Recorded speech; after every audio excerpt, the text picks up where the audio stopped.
Realmente, nós já tivemos oportunidade de participarmos juntos de podcasts, né? 2 Sim, podcasts, onde a gente teve um papo bem legal, bem cabeça com sim. outras pessoas. E hoje a gente vai centralizar essa temática nas tuas experiências, que pelo tempo que eu conversei contigo, eu percebi que tem um viés bem interessante, porque nós conhecemos hoje em dia pessoas que têm contato, pessoas que são contatadas, até ufólogos, né? Que de uma forma ou de outra são das mais diversas ramificações. Nós temos ufólogos que são ateus, ufólogos que às vezes são até evangélicos, vamos dizer assim, né? Uhum. Contatados que não sabem explicar muito bem o que aconteceu, mas tiveram experiências. Sim. E no seu caso você tem um diferencial, porque você gosta de estudar e gosta também de mergulhar num universo mais espiritualista, universalista, né? Ter essa abrangência. Então, como é que a gente pode relacionar essa questão dos extraterrestres, lógico, né? Sem a Aham. gente ter aquele viés tão hollywoodiano, tão antagonista também, muitas vezes, Uhum. como seres também existentes dentro de um todo e da mesma Aham. forma que nós existimos e temos curiosidade e nossa certa evolução aqui, eles também podem ter e também podem contatar. Como é que a gente consegue fazer essa relação sem ser tão materialista e também sem se apegar tanto só ao espiritualismo, a questão biológica também envolvida, né? Esse ponto é um ponto muito interessante. Talvez eu esteja falando isso pela, acho que primeira ou segunda vez, e é legal a gente tocar nesse tema para a gente se aprofundar. Que é assim, é tão simples que fica difícil. Realmente é muito simples, né?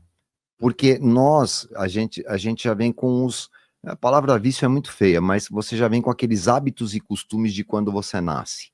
Vamos falar de hábitos e costumes da tua família, da minha, de outra, dependendo de onde você nasceu. E eu tenho que começar por aí, porque eu acho bem importante isso daí.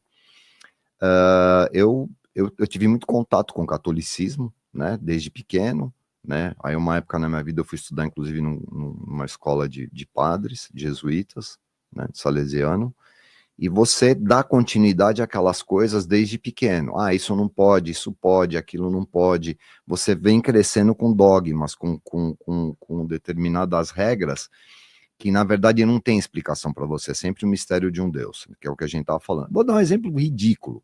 Ah, na minha família lá, quando eu era pequeno, não deixa o chinelo virado, senão a mãe morre. Isso, e o que eu estou falando para muita gente aqui que eu estou falando sabe exatamente do que eu estou falando, traz essas coisas todas, elas fazem com que você cresça com tudo isso na cabeça. Isso é limitante. Isso é muito limitante. Então vamos lá, por que eu estou falando isso? Desde pequeno eu sempre tive contato, né? Outro dia eu vi um podcast, tinha um dos caras falando, ele vai em muito podcast, ele falou, nossa, eu me sentia vigiado. Eu falei, yes, porque assim, era exatamente como eu me sentia, desde pequeno. Eu me sentia vigiado não no sentido ruim da palavra, mas é assim, parecia que tinha câmera o tempo inteiro me olhando, tipo, Marcos faz isso, Marcos não faz aquilo, Marcos vai por ali, Marcos vai por aqui. Eu sempre tive isso desde pequeno, né? Agora, vamos começar com essa coisa do extraterrestre que você está falando, ou de seres. Quando a gente fala muitas vezes extraterrestre, eu já tive contato com seres que eram daqui, que são daqui. Na verdade, isso daqui, Farrell, isso aqui é um posto Ipiranga, o planeta Terra. Tem muita gente de passagem, tem gente que passa, tem gente que fica, tem gente que já está aqui, não na superfície, mas está embaixo, realmente está no mar, né? Vem aqui, pega alguma coisa, sai, volta, tal. Nós, enquanto consciências que viemos ter a experiência aqui na superfície, é o que a gente está passando exatamente aqui agora, né? A gente veio para ter experiência aqui no corpo físico. Somos consciências que podemos entrar em determinados corpos físicos ou corpos não tão sutis quanto esse, é porque a gente acha que esse aqui é muito grosseiro, mas a gente pode estar, enquanto consciência, em corpos mais sutis ou menos sutis. Beleza. Alguns sim, alguns não, mas vamos lá. Eu vou dar um exemplo prático aqui. Já contei essa história várias vezes, mas eu vou resumir porque ela é um ponto de partida para a gente chegar em algum lugar. Eu ia em um centro espírita quando eu era pequeno, né? Porque quando eu nasci e tal, já contei essa história. O meu parto foi feito por uma mulher que estava incorporada com ela sempre incorporou um índio, o Pai Urubatã, mas ali nesse dia que eu fui nascer, não tinha parteira, eu estava num lugar que era muito ruim de chegar no hospital, enfim, o parto foi feito pela, que depois virou minha madrinha, então ela incorporou um médico e fez meu parto. Ok, meu parto foi feito assim, em casa. Com o passar do tempo, a minha mãe começou a frequentar esse centro espírita que essa minha madrinha que fez o meu parto tinha. Ela frequentava aqui na zona norte de São Paulo, beleza. Com 13 anos de idade, um dia eu chego lá, tá lá o Pai Urubatã, eu vou tomar um passe. Já falei isso várias vezes, mas vou falar para tua audiência porque é legal para ter essa conexão. Aí o Pai tô lá com o Pai, chegou minha hora de tomar o passe, tava toda a galera ali sentada. Aí ele aí, como é que tá? Tudo bem, tal, pá. Tudo bem e tal. Ele falou, olha, eu vou falar um negócio, porque tinha muita coisa que eu sentia que eu tinha uma ligação mesmo com esse ser, que vinha se comunicar por intermédio da minha madrinha. Ou processo de incorporação, essas coisas de nome eu não sou muito bom não, tá, galera? Era tipo um arquétipo de um caboclo, é isso? Isso. Não, ele era um índio, assim, ele se Uhum. intitulava um índio mesmo, né? Uhum. Bom, tudo bem e tal. Eu tenho uma coisa para te falar. Eu não vou vir mais daqui a um tempo. E eu não sou um índio. Falei, mas tá, você não é um índio, mas você é o quê? Ele falou, eu sou uma consciência, né? Eu sempre falo isso. Eu com 13 anos eu não tinha essa palavra no meu vocabulário. Sou uma consciência que ele explicou que ele projetava a consciência dele na minha madrinha para dar mensagens de amor, paz, o que tinha que fazer, o que não tinha que fazer, de aconselhamento, de cura, de coisas assim, né? Eu sou uma consciência, inclusive, que venho de uma outra galáxia. Também não tinha essa palavra na minha cabeça, não era do meu vocabulário. Eu tinha 13 anos, nós estamos falando aí de 50 anos atrás, praticamente, né? E aí, para mim, eu falei, não, pai, mas você não é um índio, você é o quê?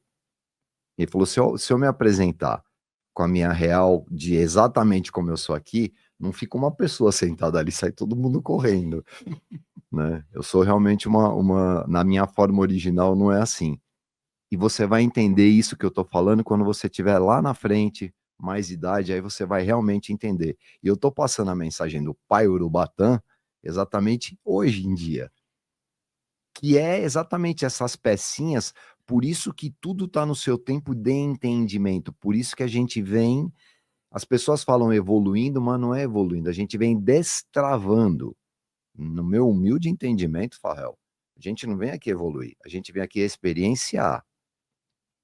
Algumas consciências, que é sobre isso que a gente está falando agora, elas podem ter vindo aqui pela primeira vez para entrar na forma física aqui adâmica humana, para ter essa experiência que esse corpo físico proporciona, que esse cérebro proporciona, que é essa mistura de raças que fez com que tivéssemos essa roupa que serve para a superfície desse planeta. É isso que a gente tem que começar a entender, porque é isso, né?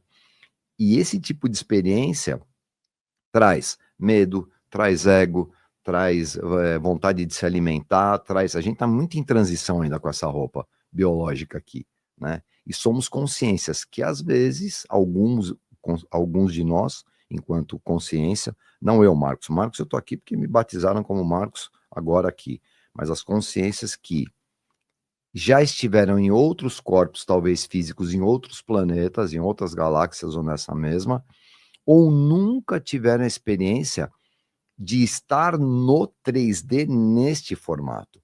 Porque existem corpos também que são menos sutis, onde as consciências também entram, né?